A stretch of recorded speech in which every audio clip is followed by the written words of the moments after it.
السلام علیکم، میں محمد علی خان اپنے یوٹیوب چینل سوشل سگنل کے ساتھ آپ کی خدمت میں پھر حاضر ہوں۔ آج پاکستان بھارت جنگ کے حوالے سے جو کہ انتہائی مختصر ثابت ہوئی، جیسے بالی ووڈ کی کوئی فلم جو 3 گھنٹے کے بجائے 3 دن چل گئی ہو اور ختم ہو گئی۔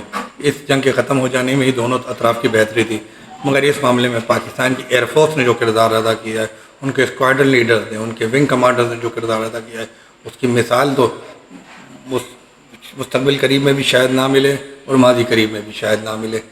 اتنا بہترین کارنامہ سر انجام دیا ہے کہ اس سے پہلے لوگ انفینٹری کی، بری فوج کی، پیدل فوج کی مثالیں دیا کرتے تھے، مگر وقت کے ساتھ ساتھ جنگ کا طریقہ کار ختم ہو گیا ہے۔ شاید اب دو بدو یا روبرو یا آمنے سامنے کی لڑائیوں کا دور گزر گیا ہے۔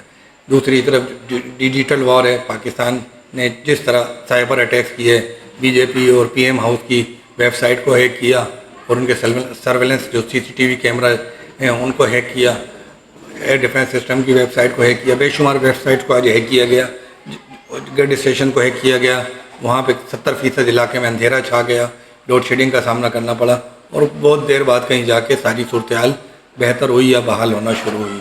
تو ٹیکنالوجی میں، ایئر فورس میں جو پاکستان نے قہرۂ نمایاں سر انجام دیے ہیں، اس پہ ہم متعلقہ محکموں کو، ان کے سربراہان کو، ان کے سپاہیوں کو، ان میں کام کرنے والے تمام ورکرز کو دل و جان سے سلوٹ پیش کرتے ہیں اور خراج تحسین پیش کرتے ہیں، اور امید کرتے ہیں کہ پاکستان کے دفاعی بجٹ کا جس طرح صحیح استعمال ہمیں آج کے دن نظر آیا ہے، آئندہ بھی اسی طرح نظر آتا رہے گا۔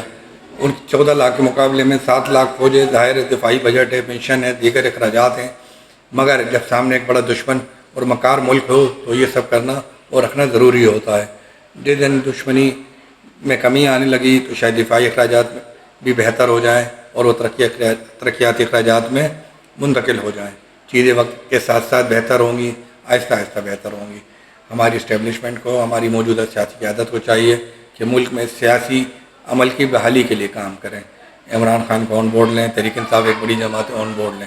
2 سال گزر گئے، عمران خان سے دانستہ یا نادانستہ جو بھی غلطیاں ہوئیں، اب ان سے درگزر کرنے کا وقت آن پہنچا ہے۔ اگر آپ اسٹیبلشمنٹ کو اپنی ضد بنا لے گی اور عمران خان صاحب بھی اپنی ضد پر اڑے رہیں گے تو شاید پاکستان اس طرح آگے نہ بڑھ پائے جس طرح جنرل عاصم منیر کی اور پاکستان کے 25 کروڑ عوام کی خواہش ہے کہ ملک میں امن ہوگا تو ملک سیاسی طور پر بھی مضبوط ہوگا، اخلاقی طور پر بھی مضبوط ہوگا اور معذرت دنیا کا ہر میدان میں بھرپور طریقے سے مقابلہ کر سکے گا۔ مقابلہ کرنا ہے تو اس کے لیے بھی تو ہر وقت ایک پیج پر رہنا ہوگا۔ یہ نہیں کہ ہم روز بروز اندرونی انتشار کے باعث متاثر ہوتے جائیں اور وقتی کسی جیت کو ہم برقرار نہ رکھ سکیں۔ جس طرح آج ہم ایک پیج پر تھے، تمام سیاسی و مذہبی اختلاف سے قطع نظر، اسی طرح آئندہ بھی ایک ہی پیج پر رہیں گے، مگر اس کے حوالے سے سب کو کام کرنے کی ضرورت ہے۔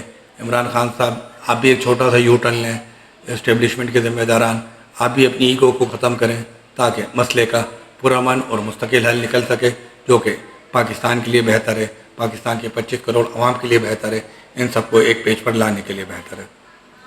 دیکھتے ہیں پاکستانی قوم ایک پیج پر کب تک رہتی ہے، پاکستان کے سیاسی مسائل کب بہتری کی طرف جاتے ہیں۔ اس کے لیے آپ ہمارے ساتھ جڑے رہیے، ہمارے یوٹیوب چینل کو سبسکرائب کیجیے، بیل آئیکن دبائیے تاکہ آپ کو کنٹینٹ ملتا رہے، نوٹیفیکیشن ملتا رہے۔ گفتگو کا یہ سلسلہ جاری رہے گا۔ آئندہ آنے والے دنوں میں جو ہاٹ ٹاپک ہوگا، جو وائرل ٹرینڈ ٹاپک ہوگا، اس پہ گفتگو ہوتی رہے گی اور دیگر سوشل ایشوز کو بھی ہم لے کر چلتے رہیں گے۔ جب تک کے لیے دیجیے مجھے اجازت۔ اللہ حافظ۔